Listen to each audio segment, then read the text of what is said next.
PSC tips and ട്രിക്സിലേക്ക് ഏവർക്കും സ്വാഗതം. നമ്മൾ ഇന്ന് നോക്കാൻ പോകുന്നത് 10th മെയിൻസ് എക്സാമിന് വേണ്ടിയിട്ടുള്ള നമ്മുടെ ടൈം ടേബിൾ നിങ്ങൾ സെറ്റ് ചെയ്ത് തരുമെന്ന് ഒരുപാട് പേര് ചോദിച്ചിട്ടുണ്ട്. അപ്പോൾ 10th മെയിൻസിൻ്റെ ടൈം ടേബിൾ ഞാൻ തരാം. അതിന് മുന്നേ 10th മെയിൻസ് എക്സാമിന് വേണ്ടിയിട്ട് എങ്ങനെ പ്രിപ്പയർ ചെയ്യണം, അതുപോലെ എന്തൊക്കെ കാര്യങ്ങളാണ് ശ്രദ്ധിക്കേണ്ടത്. നമ്മൾ ചുമ്മാ കുറേ യൂട്യൂബ് ചാനൽ കണ്ടു അല്ലെങ്കിൽ കുറേ റാങ്ക് ഫയൽ വായിച്ചു അങ്ങനെ പഠിച്ചിട്ട് കാര്യമില്ല. ബേസിക് ആയിട്ടുള്ള കുറച്ച് അറിവ് നമുക്ക് വേണം. അപ്പോൾ അങ്ങനെ എന്തൊക്കെ കാര്യങ്ങളാണ് ശ്രദ്ധിക്കേണ്ടത്, പിന്നെ നമ്മൾ ടൈം ടേബിൾ എങ്ങനെയാണ് തരുന്നത്, അതിനനുസരിച്ച് എങ്ങനെയാണ് നമ്മുടെ ചാനലിലൂടെ ക്ലാസ്സുകൾ കൊടുക്കുന്നത്, അങ്ങനെയുള്ള കുറച്ച് കാര്യങ്ങൾ നിങ്ങളുമായിട്ട് ഷെയർ ചെയ്യാൻ വേണ്ടിയിട്ടാണ് ഈ ഒരു വീഡിയോ ചെയ്യുന്നത്. അപ്പം ശബ്ദത്തിന് ചെറിയൊരു പ്രശ്നമുണ്ട്, അടപ്പുണ്ട് കേട്ടോ. അപ്പോൾ എന്തെങ്കിലും പ്രശ്നം ഉണ്ടെങ്കിൽ ഒന്ന് ക്ഷമിക്കുക. ഓക്കെ, അപ്പോൾ ഇന്ന് ഞാൻ പറഞ്ഞു തരുന്നത് ഇത് കഴിഞ്ഞതിന് ശേഷമായിരിക്കും നമ്മൾ ടൈം ടേബിൾ നിങ്ങൾക്ക് ഇട്ട് തരുന്നത്. അപ്പോൾ ആദ്യം ഈ ബേസിക് ആയിട്ടുള്ള കുറച്ച് കാര്യങ്ങൾ നിങ്ങൾ അറിഞ്ഞിരിക്കുക. അപ്പോൾ എന്തായാലും നമുക്ക് വീഡിയോയിലോട്ട് കടക്കാം. അതിന് മുന്നേ ഞാൻ എപ്പോഴും പറയുന്ന പോലെ സബ്സ്ക്രൈബ് ചെയ്യാതെ ആരെങ്കിലുമൊക്കെ ചാനൽ കാണുന്നുണ്ടെങ്കിൽ സബ്സ്ക്രൈബ് ചെയ്യുക കേട്ടോ. അപ്പോഴാണ് നമ്മൾ പുതിയ വീഡിയോസ് ഇടുമ്പോൾ നിങ്ങൾക്ക് കറക്റ്റായിട്ട് നോട്ടിഫിക്കേഷൻ വരത്തുള്ളൂ. വീഡിയോ കണ്ടിട്ട് ഇഷ്ടമായിട്ടുണ്ടെങ്കിൽ ലൈക്ക് ചെയ്യുക. അതുപോലെ തന്നെ നിങ്ങളുടെ സജഷൻസ് എന്താണെന്നുള്ളത് താഴെ കമൻറ്റായിട്ട് അറിയിക്കുക. പിന്നെ നമ്മൾ ക്ലാസ്സുകൾ കഴിഞ്ഞ് ടൈം ടേബിൾ വെച്ച് ക്ലാസ്സുകൾ സ്റ്റാർട്ട് ചെയ്താലും നമ്മൾ ക്ലാസ്സുകൾ കഴിഞ്ഞ് നോട്ട്സും PDF എല്ലാം ടെലഗ്രാം വഴിയാണ് ഷെയർ ചെയ്ത് കൊടുക്കുക. അപ്പോൾ ടെലഗ്രാമിൽ ജോയിൻ ചെയ്യാത്തവരുണ്ടെങ്കിൽ ജോയിൻ ചെയ്യുക. താഴെ കമൻറ്റ് ബോക്സിൽ ഫസ്റ്റ് കമൻ്റ് ആയിട്ട് ടെലഗ്രാമിൻ്റെ ലിങ്ക് കൊടുത്തിട്ടുണ്ട്. ഓക്കെ ആണല്ലോ? അപ്പോൾ എന്തായാലും നമുക്ക് ക്ലാസ്സിലോട്ട് കടക്കാം. അപ്പോൾ ആദ്യം തന്നെ നിങ്ങൾ അറിഞ്ഞിരിക്കേണ്ട കാര്യം എന്ന് പറയുന്നത്, നമ്മുടെ ഏതൊക്കെ പരീക്ഷയ്ക്കാണ് നിങ്ങൾ തയ്യാറെടുക്കുന്നത്, ഏത് പരീക്ഷയാണ് നിങ്ങൾ എഴുതാൻ പോകുന്നത്, ആ ഒരു കാര്യം അറിയണം അല്ലേ. അതായത് 10th ലെവൽ 10ാം തരം യോഗ്യതയുള്ള പരീക്ഷയാണോ, 7ാം ക്ലാസ് വരെയുള്ള യോഗ്യതയുള്ള പരീക്ഷയാണോ നിങ്ങൾ എഴുതാൻ പോകുന്നത്, ആ ഒരു കാര്യം അറിഞ്ഞിരിക്കണം. അപ്പോൾ SSLC യോഗ്യത എന്ന് പറയുന്ന പരീക്ഷകൾ ഏതൊക്കെയാണ്? Village field assistant, Bevco LDC, assistant prisoner officer അല്ലേ, പോലീസ് കോൺസ്റ്റബിൾ, ജൂനിയർ അസിസ്റ്റൻറ്റ്, അങ്ങനെയുള്ള കുറച്ചുണ്ടല്ലോ, senior civil police officer, male warden, അങ്ങനെ കുറച്ച് എക്സാമുകളുണ്ട്. അപ്പോൾ അങ്ങനെയുള്ള പരീക്ഷകളൊക്കെയാണ് SSLC ലെവൽ യോഗ്യതയുള്ള പരീക്ഷകൾ എന്ന് പറയുന്നത്. അപ്പോൾ ഇതിനെല്ലാം കൂടിയിട്ട് നമ്മൾ ഫോളോ ചെയ്യേണ്ട സിലബസ് എന്ന് പറയുന്നത് ഏതാണ്? LDC മെയിൻ എക്സാമിൻ്റെ സിലബസ് ആണ് നമ്മൾ ഈ പരീക്ഷകൾ എഴുതുന്നവർ അതിന് വേണ്ടിയിട്ട് ഫോളോ ചെയ്യേണ്ടത്. പിന്നെ നമ്മൾ ആ സിലബസിൻ്റെ കൂടെ നിങ്ങൾക്ക് എന്തുകൂടെ വരും, നിങ്ങൾ ഏത് പരീക്ഷയാണോ എഴുതാൻ വേണ്ടി പോകുന്നത് അതിൻ്റെ സ്പെഷ്യൽ ടോപ്പിക്സും കൂടെ ഉൾപ്പെടുത്തും. അപ്പോൾ നമ്മൾ ടൈം ടേബിൾ ഇടുമ്പോൾ സ്പെഷ്യൽ ടോപ്പിക്സ് ഉൾപ്പെടുത്തിയിട്ട് ടൈം ടേബിൾ ഇടില്ല. കാരണം ഓരോ പരീക്ഷ എഴുതുന്നവർക്കും വ്യത്യസ്തമായിട്ടുള്ള സ്പെഷ്യൽ ടോപ്പിക്സ് ആയിരിക്കും. അപ്പോൾ അത് നിങ്ങളുടേതായിട്ടുള്ള രീതിയിൽ നമുക്ക് പറയുന്ന അതിനനുസരിച്ച് സ്പെഷ്യൽ ടോപ്പിക്സ് എന്തൊക്കെയാണ് പഠിക്കാനുള്ളത് അതിനനുസരിച്ച് നിങ്ങൾ സൈഡിലൂടെ പഠിക്കുക. അതല്ലാതെ എല്ലാവർക്കും കോമൺ ആയിട്ട് LDC മെയിൻസിൻ്റെ സിലബസ് പഠിക്കണമല്ലോ. അപ്പോൾ അതിനനുസരിച്ചിട്ടായിരിക്കും നമ്മൾ ടൈം ടേബിൾ സെറ്റ് ചെയ്ത് തരാം. അപ്പോൾ SSLC യോഗ്യതയുള്ള പരീക്ഷകൾക്ക് LDC മെയിൻ എക്സാമിൻ്റെ സിലബസാണ് ഫോളോ ചെയ്യേണ്ടത്. അപ്പോൾ അതിൻ്റെ സിലബസ് എന്ന് പറയുന്നത് കുറച്ച് വലിയ സിലബസ് തന്നെയാണ്. അപ്പോൾ അതിൻ്റെ മാർക്ക് ഡിസ്ട്രിബ്യൂഷൻ നമുക്കൊന്ന് നോക്കാം. ചരിത്രം എന്ന് പറയുമ്പോൾ അവിടെ കേരള ചരിത്രം, ഇന്ത്യ ചരിത്രം, ലോക ചരിത്രം, അങ്ങനെ 3 പാർട്ടായിട്ട് കൊടുത്തിട്ടുണ്ടാകും. അങ്ങനെ 3എണ്ണത്തിനും കൂടെയായിട്ട് 5 മാർക്കാണ് ചരിത്രത്തിൻ്റെ ഭാഗത്ത് നിന്ന് കിട്ടുക.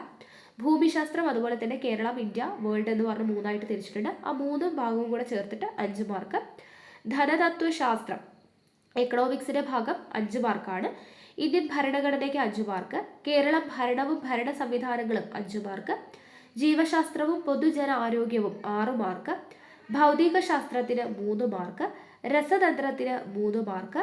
കലാ, കായികം, സാഹിത്യം, സംസ്കാരം 5 മാർക്ക്.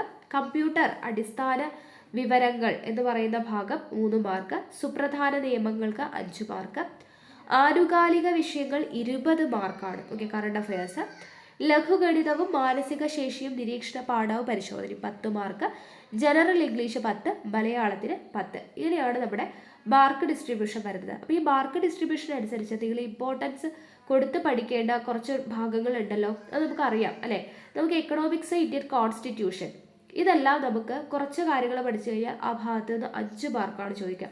ഇപ്പോൾ ചരിത്രവും ഭൂമിശാസ്ത്രവും ഒക്കെ നോക്കുമ്പോൾ കേരള ചരിത്രം, ഇന്ത്യ ചരിത്രം, വേൾഡ് ഹിസ്റ്ററി, ഇതെല്ലാം കൂടെ പഠിച്ചു കഴിഞ്ഞാൽ 5 മാർക്ക് കിട്ടത്തുള്ളൂ.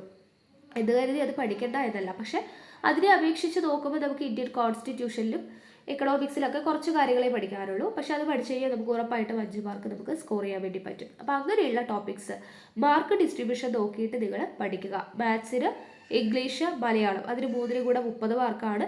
ആനുകാലിക വിഷയങ്ങൾ 20ആണ് കൊടുത്തിട്ടുള്ളത്. പക്ഷേ സ്പെഷ്യൽ ടോപ്പിക്സ് കൂടെ ഉൾപ്പെടുന്ന സമയത്ത് അതിൽ അങ്ങോട്ടും ഇങ്ങോട്ടൊക്കെ ചെറിയ മാറ്റങ്ങൾ വരാം. ഓക്കെ, അപ്പോൾ ഈ മാർക്ക് ഡിസ്ട്രിബ്യൂഷൻ നിങ്ങളൊന്ന് മനസ്സിലാക്കി വെക്കുക.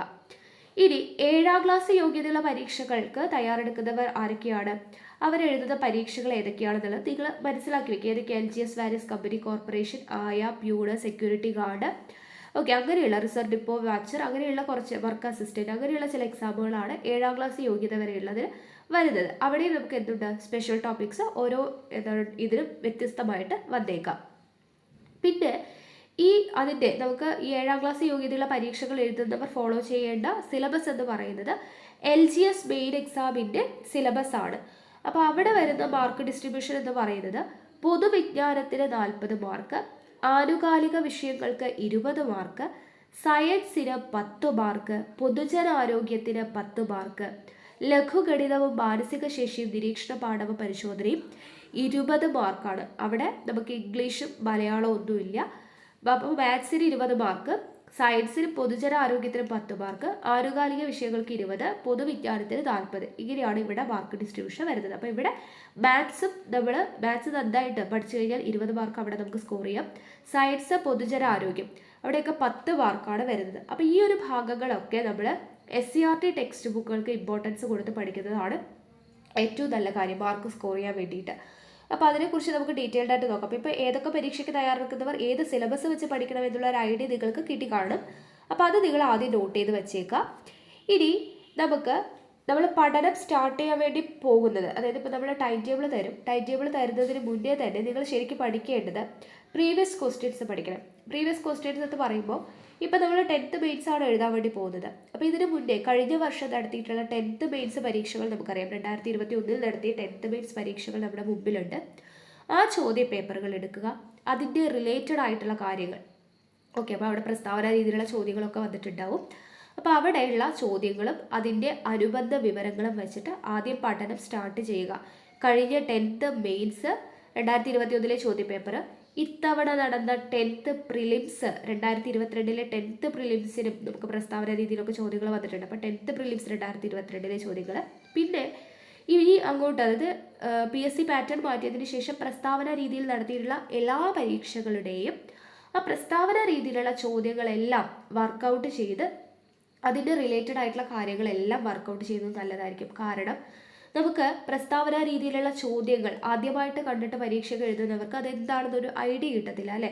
അപ്പോൾ ചോദ്യങ്ങൾ വായിച്ച് മനസ്സിലാക്കാൻ തന്നെ ഒരുപാട് സമയമെടുക്കും. അതുകൊണ്ടാണ് നമുക്ക് പരീക്ഷ നല്ല രീതിയിൽ അറ്റൻഡ് ചെയ്യാൻ പറ്റാത്തത്. അപ്പോൾ നമ്മളിങ്ങനെ ഒരുപാട് സ്റ്റേറ്റ്മെൻറ്റ് ടൈപ്പ് ക്വസ്റ്റ്യൻസ് മുൻവർഷ ചോദ്യങ്ങൾ വെച്ച് വർക്കൗട്ട് ചെയ്യുന്ന സമയത്ത് നമുക്ക് ഓരോ ഭാഗത്തു നിന്നും ഏത് രീതിയിൽ ചോദ്യം വരും, അല്ലെങ്കിൽ ആ ഒരു ചോദ്യം വന്നു കഴിഞ്ഞാൽ നമുക്കത് വായിച്ച് മനസ്സിലാക്കാനുള്ള എത്രത്തോളം നമ്മൾ പ്രസ്താവന രീതിയിലുള്ള ചോദ്യങ്ങൾ വർക്കൗട്ട് ചെയ്യുന്നു, അതിൻ്റെ റിലേറ്റഡ് ആയിട്ടുള്ള കാര്യങ്ങളൊക്കെ പഠിച്ച് വരുന്നു, അത്രയും നമ്മൾ കുറച്ചുകൂടെ സ്പീഡായിട്ട് നമുക്ക് സ്റ്റേറ്റ്മെൻറ്റ് ടൈപ്പ് ക്വസ്റ്റ്യൻസിനെ നമുക്ക് നേരിടാൻ വേണ്ടി പറ്റും. ഓക്കെ, കുറച്ചുകൂടെ നമുക്ക് ടൈം കൺസ്യൂം ചെയ്തിട്ട് നമുക്ക് കുറച്ച് പെട്ടെന്ന് സ്പീഡിൽ ചെയ്യാൻ പറ്റും. നമ്മളിപ്പോൾ ഒരു പ്രസ്താവന രീതിയിലുള്ള ചോദ്യം കണ്ടു കഴിഞ്ഞാൽ നമുക്കത് വായിച്ച് മനസ്സിലാക്കാൻ തന്നെ കുറച്ച് സമയം എടുക്കും അല്ലേ. ആ സമയം പതുക്കെ കുറച്ച് കൊണ്ടുവരിക എന്നുള്ളതാണ് നമ്മുടെ മുമ്പിലുള്ള ടാസ്ക് എന്ന് പറയുന്നത്. അപ്പോൾ അത് നമുക്ക് കിട്ടണമെന്നുണ്ടെങ്കിൽ നമ്മൾ എന്ത് ചെയ്യണം, ഇതുപോലുള്ള സ്റ്റേറ്റ്മെൻറ്റ് ടൈപ്പ് ക്വസ്റ്റ്യൻസ് PSC മുൻവർഷങ്ങളിൽ നടത്തിയിട്ടുള്ള ചോദ്യ പേപ്പർ നിങ്ങൾ റിലേറ്റഡ് ആയിട്ടുള്ള കാര്യങ്ങളെല്ലാം പഠിച്ച് വർക്കൗട്ട് ചെയ്യുക. അതാണ് നമ്മൾ ആദ്യത്തെ സ്റ്റെപ്പ് എന്ന് പറയുന്നത്. അപ്പോൾ നമ്മുടെ ചാനലിലൂടെ നമ്മൾ previous questions with related facts നമ്മൾ വീഡിയോസ് ചെയ്യും 10th മെയിൻസിന് വേണ്ടിയിട്ട്. പിന്നെ നമ്മൾ ചെയ്യാൻ വേണ്ടി ഉദ്ദേശിക്കുന്ന കാര്യം എന്താണെന്ന് വെച്ച് കഴിഞ്ഞാൽ SCERT നമ്മൾ പഠിക്കാൻ വേണ്ടിയിട്ട് മെയിനായിട്ട് നമ്മൾ ഫോക്കസ് ചെയ്ത് പഠിക്കേണ്ടത് SCERT പാഠഭാഗങ്ങളാണ്. 5 മുതൽ 10 വരെയുള്ള SCERT പാഠഭാഗങ്ങൾ നമ്മൾ എന്തായാലും പഠിച്ചിരിക്കണം. പിന്നെ +1 +2 പാഠഭാഗങ്ങളിൽ നിന്നും ചില ചോദ്യങ്ങളൊക്കെ ചോദിക്കാറുണ്ട്. അപ്പോൾ പറ്റുന്നവർ എന്ത് ചെയ്യുക, ആദ്യം 5 മുതൽ 10 വരെയുള്ളത് കംപ്ലീറ്റ് ചെയ്തതിന് ശേഷം +1 +2 പാഠഭാഗങ്ങൾ കൂടെ വായിക്കാൻ പറ്റുന്നവർ അതുകൂടെ വായിച്ച് പഠിക്കുന്നത് ഏറ്റവും നല്ല കാര്യമാണ്. ആദ്യം SCERT 5 മുതൽ 10 വരെയുള്ള കാര്യങ്ങൾ എന്തായാലും കംപ്ലീറ്റ് ചെയ്യാം. 5 മുതൽ 10 വരെയുള്ളതിൽ സയൻസിന് വളരെയധികം ഇമ്പോർട്ടൻസ് ഉണ്ട്. ഓക്കെ, സയൻസിന് ഒത്തിരി ഇമ്പോർട്ടൻസ് ഉണ്ട്. അപ്പോൾ സയൻസ് എന്ന് പറയുന്ന ഭാഗത്ത് നമ്മുടെ സിലബസുമായി ബന്ധപ്പെട്ട എല്ലാ പാഠഭാഗങ്ങളും നമ്മൾ പഠിക്കേണ്ടതായിട്ടുണ്ട്. പിന്നെ social science, maths, English, Malayalam ഇതിലെല്ലാം നമ്മൾ SCERT ഉൾപ്പെടുത്തി പഠിക്കണം. അതിൽ സയൻസിലെ എല്ലാ പാഠഭാഗങ്ങളും കംപ്ലീറ്റ് ആയിട്ട് ഒരു വരി പോലും വിട്ടു പോകാതെ ഡീറ്റെയിൽഡ് ആയിട്ട് പഠിക്കണം. കാരണം SCERT ടെക്സ്റ്റ് ബുക്കിൽ കൊടുത്തിട്ടുള്ള അതേ വരികൾ അതുപോലെ തന്നെ സ്റ്റേറ്റ്മെൻ്റ് ആയിട്ട് കൊടുത്തിട്ട് അതിൽ ശരിയേത് തെറ്റേതെന്നൊക്കെ ചോദിക്കാറുണ്ട്. അപ്പോൾ ഓരോ വരിയും വായിച്ച് അതിൻ്റെ അർത്ഥം മനസ്സിലാക്കി ആഴത്തിൽ മനസ്സിലാക്കി പഠിക്കുക എന്നുള്ളൊരു രീതി നിങ്ങൾ കൊണ്ടുവരണം. അപ്പോൾ SCERT ടെക്സ്റ്റ് ബുക്ക് നിങ്ങൾക്ക് നിങ്ങളുടെ കയ്യിലുണ്ടെങ്കിൽ, ഇല്ലെങ്കിൽ നമ്മുടെ തൊട്ട വീട്ടിലൊക്കെ കുട്ടികളൊക്കെ പഠിക്കുന്നുണ്ടാവുമല്ലോ, 5ലും 10ലും ഒക്കെ പഠിക്കുന്ന കുട്ടികളൊക്കെ ഉണ്ടാവും. അപ്പോൾ അവരുടെ കയ്യിൽ നിന്ന് വാങ്ങിച്ച് വായിക്കാൻ പറ്റുവാണെങ്കിൽ അത്രയും നല്ലത്, വാങ്ങിച്ച് വായിക്കുക. ഇല്ലെങ്കിൽ നിങ്ങൾക്ക് ഫോണിൽ എന്ത് ചെയ്യാം, അതിൻ്റെ PDF ഡൗൺലോഡ് ചെയ്യാം. എല്ലാവർക്കും അറിയാമല്ലോ, സമഗ്രയിൽ പോയിട്ട് ടെക്സ്റ്റ് ബുക്ക് ഡൗൺലോഡ് ചെയ്യാൻ എല്ലാവർക്കും അറിയാം. അപ്പോൾ അത് ഡൗൺലോഡ് ചെയ്തിട്ട് പഠിക്കുക.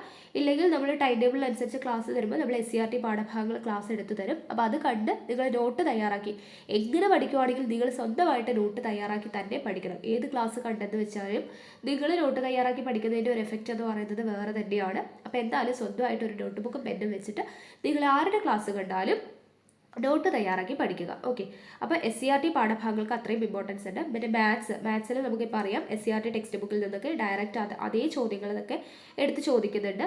പിന്നെ ഇംഗ്ലീഷിൽ നമുക്ക് ആൻറ്റണിംസ്, സിനോണിംസ് അങ്ങനെയുള്ള കാര്യങ്ങളൊക്കെ, അതുപോലെ തന്നെ എന്താണ് ഒരുപാട് വൊക്കാബുലറിയുടെ ഭാഗത്ത് നിന്ന് ഒരുപാട് ചോദ്യങ്ങളൊക്കെ ഇംഗ്ലീഷിൻ്റെ ഭാഗത്ത് SCRTയിൽ നിന്ന് വരാറുണ്ട്. മലയാളത്തിൽ അതുപോലെ തന്നെ പര്യായ പദങ്ങൾ, വിപരീത പദങ്ങൾ, സമാന പദങ്ങൾ, അതുപോലെ തന്നെ എഴുത്തുകാരെക്കുറിച്ച്, കൃതികളും എഴുത്തുകാരും അങ്ങനെയുള്ള ഭാഗങ്ങളൊക്കെ മലയാളത്തിൽ നിന്നും SCRTയുടെ ഭാഗത്ത് നിന്ന് ചോദിക്കാറുണ്ട്. അപ്പോൾ അങ്ങനെയുള്ള കാര്യങ്ങളൊക്കെ SCRT ഫോക്കസ് ചെയ്ത് പഠിക്കാനായിട്ട് ശ്രമിക്കുക. അപ്പോൾ ഇതും നമ്മൾ ക്ലാസ്സിൽ ഉൾപ്പെടുത്തുന്നതാണ്. പിന്നെ കറണ്ട് അഫയേഴ്സ് നമ്മൾ കണ്ടു, 20 മാർക്ക് വെച്ചിട്ടാണ് 2 സിലബസിലും കറണ്ട് അഫയേഴ്സ് കൊടുത്തിട്ടുള്ളത്. സ്പെഷ്യൽ ടോപ്പിക്സ് വരുമ്പോൾ ചെറിയ മാറ്റം അങ്ങോട്ടും ഇങ്ങോട്ടും ഉണ്ടാവും എന്നേ ഉള്ളൂ. എങ്കിലും നമ്മൾ കറണ്ട് അഫയേഴ്സ് നല്ലോണം ഫോക്കസ് ചെയ്ത് പഠിക്കണം. പ്രധാനമായിട്ടും ഇപ്പോൾ 2021-22 വർഷം കംപ്ലീറ്റ് ആയിട്ട് പഠിക്കുക. പിന്നെ ഇപ്പോൾ കഴിഞ്ഞ ഡിഗ്രി ലെവൽ ആദ്യഘട്ട പരീക്ഷയ്ക്കൊക്കെ, പ്രിലിമിനറിയുടെ ആദ്യഘട്ട പരീക്ഷയ്ക്ക്, രണ്ടാം ഘട്ട പരീക്ഷയ്ക്കൊക്കെ 2018-ലെയും 2019-ലെയും 2017-ലെയും ഒക്കെ കറണ്ട് അഫയേഴ്സ് ചോദിച്ചു കണ്ടിട്ടുണ്ട്. അപ്പോൾ നിങ്ങൾ 2021-22 കംപ്ലീറ്റ് പഠിക്കുക. 2019-18 ഒന്ന് വായിച്ചിരിക്കുന്നത് നല്ലതായിരിക്കും. ഓക്കെ, അപ്പോൾ 2019 മുതൽ പഠിക്കുന്നതായിരിക്കും ഏറ്റവും നല്ല കാര്യം. 2019, 20, 21, 22 4 വർഷത്തെയെങ്കിലും നമ്മൾ കറണ്ട് അഫയേഴ്സ് അറിഞ്ഞിരിക്കണം. അതിൽ 2021, 2022 കംപ്ലീറ്റ് പഠിക്കുക. 2018, 2019, 20 ആ 2 വർഷത്തെ ഇമ്പോർട്ടൻ്റ് ആയിട്ടുള്ള എല്ലാ കാര്യങ്ങളും പഠിച്ചെടുക്കാനായിട്ട് ശ്രമിക്കുക. ഓക്കെ, നമ്മൾ കറണ്ട് അഫയേഴ്സിൻ്റെ ക്ലാസ് നമ്മുടെ ഭാഗത്ത് നിന്ന് ഉണ്ടായിരിക്കും. പിന്നെ അടുത്തത് നമ്മൾ എങ്ങനെയാണ് പഠിക്കാൻ വേണ്ടി പോകുന്നത് എന്നുള്ളതാണ്. അപ്പോൾ നമ്മൾ ആദ്യം നിങ്ങൾക്ക് ഒരു ടൈം ടേബിൾ ഞാൻ സെറ്റ് ചെയ്ത് തരും. അപ്പോൾ ഒരു 90 ഡേയ്സ് ടൈം ടേബിളാണ് ഞാൻ ഉദ്ദേശിക്കുന്നത്. അപ്പോൾ അത് മതിയോ എന്നുള്ളത് നിങ്ങളൊന്ന് താഴെ ഒന്ന് ജസ്റ്റ് കമൻറ്റ് ചെയ്യണേ. നമ്മൾ ഏകദേശം തയ്യാറാക്കിക്കൊണ്ടിരിക്കുകയാണ്, ഏകദേശം ആയിട്ടുണ്ട്, നമ്മൾ ഉടനെ തന്നെ അപ്ലോഡ് ചെയ്യും. അപ്പോൾ 90 ഡേയ്സ് ടൈം ടേബിൾ ആയിരിക്കും മിക്കവാറും. അപ്പോൾ 90 ഡേയ്സ് ടൈം ടേബിൾ നമ്മൾ നിങ്ങൾക്ക് തരും. അതിൻ്റെ കൂടെ നമ്മൾ എന്തൊക്കെ ഉൾപ്പെടുത്തുന്നുണ്ട് ഈ ടൈം ടേബിളിൽ? SCRT ഉൾപ്പെടുന്നുണ്ട്, റിവിഷൻ ഉൾപ്പെടുന്നുണ്ട്, മോക്ക് ടെസ്റ്റ് വരുന്നുണ്ട്, മുൻവർഷ ചോദ്യങ്ങളും അനുബന്ധ വിവരങ്ങളും ഉൾപ്പെടുന്നുണ്ട്, ടോപ്പിക് വൈസ് ആയിട്ടുള്ള ക്ലാസ്സുകളും ഉൾപ്പെടുന്നുണ്ട്. പിന്നെ നമ്മൾ റിവൈസ് ചെയ്ത് കഴിഞ്ഞതിന് ശേഷം എക്സാം നമ്മുടെ ചാനലിലൂടെ തന്നെ നിങ്ങൾക്ക് എക്സാമും അറ്റൻഡ് ചെയ്യാൻ വേണ്ടി പറ്റും. മോക്ക് ടെസ്റ്റിൻ്റെ രൂപത്തിലോ അല്ലാതെയൊക്കെ എക്സാം അറ്റൻഡ് ചെയ്യാൻ വേണ്ടി പറ്റും. പിന്നെ നമ്മൾ ക്ലാസ്സുകൾ കഴിഞ്ഞിട്ട് നോട്ട്സും നമ്മൾ പ്രൊവൈഡ് ചെയ്യും, ടെലിഗ്രാം ചാനലിലൂടെ നോട്ട്സും പ്രൊവൈഡ് ചെയ്യും. അപ്പോൾ ഈ ഒരു രീതിയിലൊക്കെയാണ് നമ്മൾ ക്ലാസ്സുകൾ മുന്നോട്ട് കൊണ്ടുപോകാനായിട്ട് ഉദ്ദേശിക്കുന്നത്. അപ്പോൾ നമ്മൾ ടൈം ടേബിൾ തരുന്നത് വരെ മുൻവർഷ ചോദ്യങ്ങളും അതിൻ്റെ അനുബന്ധ വിവരങ്ങളും വെച്ചിട്ട് ക്ലാസ് സ്റ്റാർട്ട് ചെയ്യണമെങ്കിൽ അങ്ങനെ സ്റ്റാർട്ട് ചെയ്യാം. അപ്പോൾ നിങ്ങളുടെ അഭിപ്രായം എന്താണെന്നുള്ളത് താഴെ കമൻറ്റ് ചെയ്യുക കേട്ടോ. ടൈം ടേബിൾ തന്നതിന് ശേഷം നമ്മൾ ക്ലാസ് സ്റ്റാർട്ട് ചെയ്താൽ മതിയോ, അതോ മുൻവർഷങ്ങൾ ചോദ്യങ്ങൾ വെച്ചിട്ട് നമ്മളിപ്പോൾ തന്നെ ക്ലാസ് സ്റ്റാർട്ട് ചെയ്യണമോ, അങ്ങനെയുള്ള കാര്യങ്ങളൊക്കെ ഉണ്ടെങ്കിൽ നിങ്ങളുടെ അഭിപ്രായം എന്ത് തന്നെയാണെങ്കിലും അത് താഴെ കമൻറ്റായിട്ട് അറിയിക്കുക. അപ്പോൾ നമ്മൾ ഉടനെ തന്നെ നിങ്ങൾക്ക് ടൈം ടേബിൾ സെറ്റ് ചെയ്ത് തരുന്നതാണ്. അതിനനുസരിച്ചുള്ള ക്ലാസ്സുകളും നമ്മൾ തരുന്നതാണ്. അപ്പോൾ ജോലി വേണം എന്ന് ആത്മാർത്ഥമായിട്ട് ആഗ്രഹിക്കുന്നവരുണ്ട് എന്നുണ്ടെങ്കിൽ ഫോളോ ചെയ്ത് നോക്കുക. നിങ്ങൾക്ക് ഉറപ്പായിട്ടും പരീക്ഷയ്ക്ക് നല്ലൊരു റിസൾട്ട് ഉണ്ടായിരിക്കും. അപ്പോൾ ചുമ്മാ ചാനൽ കണ്ടതുകൊണ്ട് മാത്രം നല്ല റിസൾട്ട് കിട്ടണമെന്നില്ല. നിങ്ങളുടെ ഭാഗത്ത് നിന്ന് നല്ല എഫേർട്ട് ഇടണം. സ്വന്തമായിട്ട് നോട്ടൊക്കെ എഴുതി തയ്യാറെടുത്ത് പഠിക്കണം. റിവിഷൻ്റെ സമയത്ത് കറക്റ്റായിട്ട് വീക്കിലി എന്തായാലും ഒരു തവണയെങ്കിലും റിവൈസ് ചെയ്യണം. അങ്ങനെ നല്ല രീതിയിൽ കൊണ്ടുപോവുകയാണെങ്കിൽ ഉറപ്പായിട്ടും നല്ലൊരു റിസൾട്ട് ഉണ്ടായിരിക്കും. ഓക്കെ, അപ്പോൾ ഇത്രയും കാര്യങ്ങളൊക്കെ പറയാൻ വേണ്ടിയിട്ടാണ് ഈ ഒരു വീഡിയോ ചെയ്തത്. അപ്പോൾ ആദ്യം തന്നെ സിലബസ് കയ്യിലില്ലാത്തവർ നിങ്ങൾ ഏത് പരീക്ഷയ്ക്കാണോ തയ്യാറെടുക്കുന്നത് അതിന് ഏത് സിലബസാണ് വേണ്ടതെന്ന് ഞാൻ ഇപ്പോൾ പറഞ്ഞിട്ടുണ്ടായിരുന്നു. ആ ഒരു സിലബസിൻ്റെ കോപ്പി എടുത്ത് കയ്യിൽ വയ്ക്കുക എന്നുള്ളതാണ് ആദ്യത്തെ കാര്യം ചെയ്യേണ്ടത്. പിന്നെ അതിനനുസരിച്ച് പിന്നെ നമ്മുടെ ടൈം ടേബിളിനനുസരിച്ച് നമ്മൾ പറയുന്ന ടോപ്പിക്സ് പഠിക്കുക. ഓക്കെ, അപ്പോൾ പിന്നെ റാങ്ക് ഫയൽ നിങ്ങളുടെ കയ്യിൽ വേണം കേട്ടോ. നമ്മൾ ഏത് ചാനൽ കണ്ട് പഠിച്ചു എന്ന് വെച്ചാലും നിങ്ങളുടെ കയ്യിൽ ഒരു റാങ്ക് ഫയൽ വേണം. അത് ഏത് റാങ്ക് ഫയലായാലും കുഴപ്പമില്ല. ഇപ്പോൾ കുറച്ച് ലേറ്റസ്റ്റ് ഒക്കെ ആയിട്ട് ഇറങ്ങിയിട്ടുള്ള ഏതെങ്കിലും ഒരു റാങ്ക് ഫയൽ നിങ്ങളുടെ കയ്യിൽ ഉണ്ടായിരിക്കണം. അപ്പോൾ നമുക്ക് എന്തെങ്കിലുമൊക്കെ അത്യാവശ്യം സംശയങ്ങളൊക്കെ വന്നു കഴിഞ്ഞാലും എളുപ്പത്തിലെടുത്ത് നോക്കാൻ വേണ്ടി നമ്മൾ വീണ്ടും ഒരു ചാനലിൽ പോയിട്ട് തുറന്ന് നോക്കിയതിനേക്കാളും നമ്മുടെ കയ്യിൽ ബുക്ക് ഉണ്ടെങ്കിൽ അത് നോക്കുന്നതാണ് നല്ലത് അല്ലേ. അപ്പോൾ റാങ്ക് ഫയൽ നമ്മുടെ കയ്യിൽ എന്തായാലും വേണം. പിന്നെ നോട്ട്സ് തയ്യാറാക്കിയിട്ട് തന്നെ പഠിക്കുക. ഓക്കെ, അപ്പോൾ ഇത്രയും കാര്യങ്ങളൊക്കെയാണ് പറയാനുള്ളത്. അപ്പോൾ നിങ്ങളുടെ സജഷൻസ് ടൈം ടേബിളിനെ കുറിച്ചിട്ടാണെങ്കിലും നമ്മുടെ ക്ലാസ്സുകൾ എങ്ങനെ വേണം എന്നുള്ളതിനെ കുറിച്ചിട്ടൊക്കെ അഭിപ്രായങ്ങളൊക്കെ ഉണ്ടെങ്കിൽ താഴെ കമൻറ്റായിട്ട് അറിയിക്കുക. പിന്നെ ടെലഗ്രാമിൽ ജോയിൻ ചെയ്യാത്തവർ ജോയിൻ ചെയ്യണേ. നമ്മൾ നോട്ട്സും ബാക്കിയുള്ള കാര്യങ്ങളൊക്കെ നമ്മൾ ടെലഗ്രാം വഴിയാണ് ഷെയർ ചെയ്ത് കൊടുക്കുക. അപ്പോൾ അതൊന്ന് ജോയിൻ ചെയ്യുക. താഴെ കമൻറ്റ് ബോക്സിൽ ഫസ്റ്റ് കമൻറ്റായിട്ട് ടെലഗ്രാമിൽ ലിങ്ക് കൊടുത്തിട്ടുണ്ട്. ഓക്കെ ആണല്ലോ? അപ്പോൾ എന്തായാലും നമുക്ക് അടുത്ത ക്ലാസ്സിൽ സ്റ്റാർട്ട് ചെയ്യാം. അതുവരേക്കും താങ്ക് യു.